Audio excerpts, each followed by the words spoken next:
There are places where the question isn't, which side are you on? It's, how long can you pretend there are only two?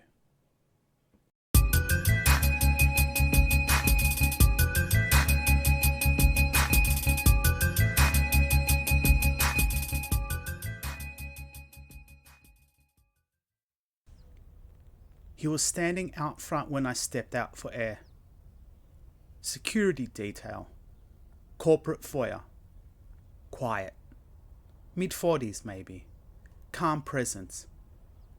Wore the uniform like a formality, not an identity. Didn't have the edge some guards have, the ones who size you up just for walking past. This one nodded, once, just enough to say he'd seen me. I made a comment about the weather. He agreed. Then cricket came up. An India-Pakistan match. I asked if he watched.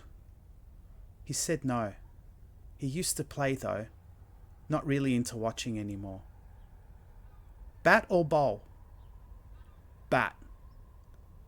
Then I told him about the time I bought a bat in Pondicherry. I said I specifically asked for Kashmiri willow, not because I knew anything about bats, but because it felt like the right thing to say. The man in the shop grinned and said, yes, of course, very good for big shots. I think he was lying. The bat was average. Kashmiri willow's the best, yeah?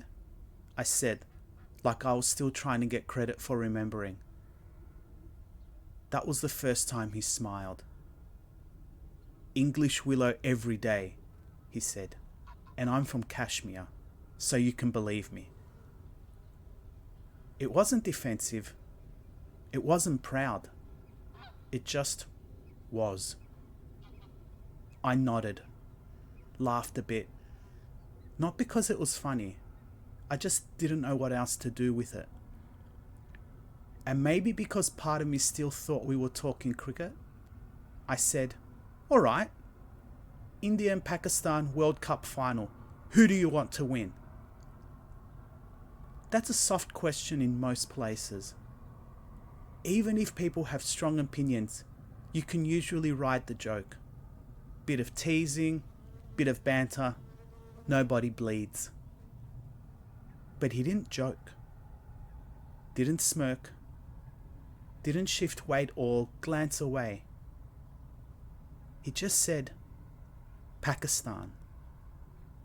One word, steady tone, nothing theatrical. He didn't lean into it, but he didn't soften it either.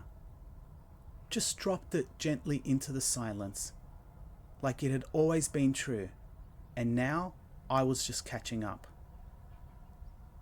It wasn't awkward, but it changed the weather.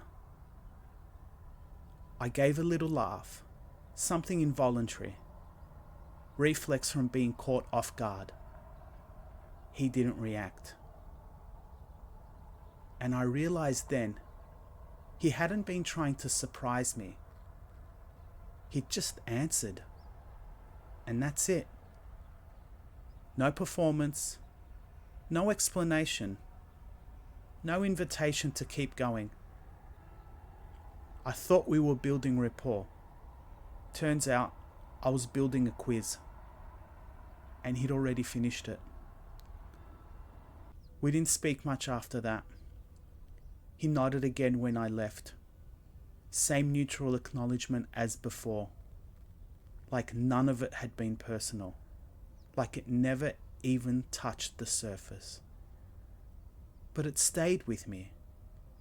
The way he'd corrected my throwaway comment about Kashmiri willow. Not because it mattered, but because it didn't. The way he'd chosen Pakistan like it was obvious. Not emotional, not symbolic. Just correct. And the way he'd said, I'm from Kashmir, not to align himself with either camp, but to quietly step outside both. That line, I'm from Kashmir, so you can believe me. It sounded like an answer, but I think it was a warning. A flag I'd missed. I don't think I offended him, but I don't think I was supposed to ask. Not because it was rude, just because it was irrelevant. He already knew which side he wasn't on. And for the first time, I understood that there are questions with answers so simple they feel dangerous. Not because they're loud, but because they don't try to be. We went back to being strangers after that, but I still think about what he didn't say and how little he needed to. Sometimes I replay the whole exchange line for line, not because I think I'd say anything different, but because I'd listen better. I keep thinking about that MRF bat, me standing in that little sports shop in Pondi, parroting the words I thought would earn me points, saying the right region, asking for the right wood, trying to impress a man behind a counter who probably just wanted to make a sale. And here I was, doing the same thing again, except this time, the man wasn't playing along. He didn't need me to show what I knew, didn't need me to say the right words, didn't need me to get it. He just needed me to know that I didn't. That might have been the whole point. I'd love to hear what you think. Drop a comment below and let me know your thoughts. If you found this story entertaining, hit that like button and don't forget to explore more content on my channel. See you in the next one.